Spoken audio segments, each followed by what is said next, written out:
تو ہم لوگ بہت ترقی کریں گے, تیزی سے ترقی کریں گے. کشمیری پنڈت ہمارے ساتھ کندھے سے کندھے ملا کر رہتے تھے. بدقسمتی سے پہلگام انسیڈنٹ ہوا, اس سے کشمیری پنڈت کیا ٹورسٹ یہاں پر چلے گئے, تو کیا آپ یہاں کی بات کیوں کرتے ہیں؟ ماتا ویشنو دیوی کے یہاں بھی یہی حال ہے. وہاں بھی جو لوگ آتے ہیں درشن کرنے, ان میں بھی بہت کمی ہو گئی. ہمیں وہاں بھی جانا پڑے گا, وہاں سے پکارنا پڑے گا لوگوں کو وہاں کیا ریزن ہے؟ کہ آئیے. وہی وجہ ہے کیونکہ سارے وطن میں نارتھ میں یہ جو ٹریجڈی ہوئی ہے وار کی, اس سے گھبراہٹ ہے لوگوں میں, اور اس گھبراہٹ کو دور کرنے کی ضرورت ہے. پہلگام انسیڈنٹ کا کتنا امپیکٹ رہا؟ کیونکہ پہلگام کا انسیڈنٹ ہر جگہ رہا, اس سے وار بھی شروع ہو گیا, اس کا انسیڈنٹ تو ہے, سب وطن بیٹھ گیا. کل محبوبہ مفتی گورنر کے ساتھ 5 سال دیکھیے میں اس کے بارے میں کچھ نہیں کہوں گا. دیکھیے آپ یہ غلط سوال پوچھ رہے ہیں, میں کچھ نہیں کہوں گا. دیکھیے وہ تو ہماری پہلے سے بات ہے, وہ بات کرے یا نہیں کرے.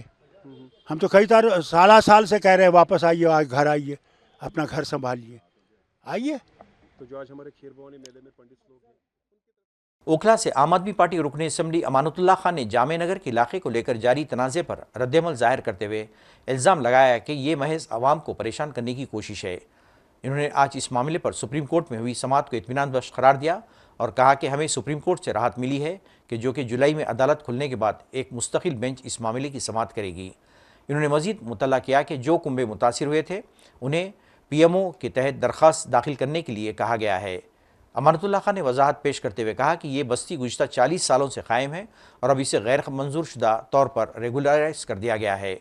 کالونی کو پہلے سے ہی تحفظ حاصل ہے. ڈی ڈی اے نے غلط طریقے سے پک اینڈ چوز کا غلط استعمال کیا ہے اور غلط رپورٹ پیش کر دی ہے. شمال مشرقی ریاستوں میں شدید بارش اور لینڈ سلائیڈ کے واقعات سے تباہی مچی ہوئی ہے. 29 مئی سے اب تک 6 ریاستوں میں ایک سیلاب اور لینڈ سلائیڈ کی زد میں آ کر 40 لوگوں کی موت واقع ہو چکی ہے. وہیں اس قدرتی آفت میں 6 لاکھ سے زیادہ افراد متاثر ہوئے ہیں. سب سے زیادہ اثر آسام, میگھالیہ, منی پور, تریپورہ, سکم اور اروناچل پردیش پر پڑا ہے. اس دوران وزیراعظم نریندر مودی نے بھی متاثرہ ریاستوں کے وزرائے اعلیٰ سے فون پر بات کر کے حالات کا جائزہ لیا ہے اور ہر ممکن تعاون کی یقین دہانی کرائی ہے. یاد رہے کہ آسام میں 22 ضلعوں کے 5 لاکھ سے زیادہ افراد سیلاب سے متاثر ہیں. وہیں منی پور میں 19,811 لوگ سیلاب کی زد میں ہیں, جہاں 4,000 گھر تباہ ہو چکے ہیں اور 47 مقامات پر لینڈ سلائیڈ کے واقعات پیش آئے ہیں. فوج نے منی پور میں 1,000 سے زیادہ لوگوں کو بچایا ہے. سکم میں بھی حالات سنگین بنے ہوئے ہیں, جہاں لینڈ سلائیڈ سے 3 جوانوں کی موت واقع ہوئی ہے جبکہ 6 سیکورٹی اہلکار لاپتہ ہیں. تریپورہ میں 10,000 لوگ راحتی کیمپ میں پناہ لیے ہوئے ہیں. آسام اور میگھالیہ کے وزیر اعلیٰ نے بھی حالات کو دیکھتے ہوئے ایک اہم میٹنگ کی. اس گوہاٹی میں شہر علاقوں میں سیلاب کے مسئلے کے مستقل حل نکالنے پر اتفاق رائے ظاہر کیا گیا ہے. ناظرین, آخر میں سرخیوں پہ ایک اور مدارس ہماری شناخت ہیں, ہم اس شناخت کو مٹنے نہیں دیں گے. کلین تحفظ مدارس اجلاس سے مولانا ارشد مدنی کا خطاب. مذہب کی بنیاد پر مدارس کے خلاف کارروائی پر اٹھائے سوال. پرہجوم مقامات پر جانے سے گریز کریں. کورونا کے بڑھتے کیسز کے بیچ محکمہ صحت کی ایڈوائزری. کورونا سے مزید 5 لوگوں کی موت. نیٹ پی جی امتحان ملتوی. بہتر انتظامات اور امتحانی مراکز کی تعداد بڑھانے کی تیاری. نئی تاریخ کا اعلان جلد. شمال مشرقی ریاستوں میں سیلاب کی تباہ کاریاں. 40 سے زیادہ ہلاکتیں. 6 لاکھ افراد متاثر. وزیر اعظم نے فون پر حالات کا جائزہ لیا. ناظرین, اس کے ساتھ ہی قومی خبرنامہ ختم ہوتا ہے. مجھے اور ساری سیاست کی ٹیم کو اجازت دیں. اللہ حافظ.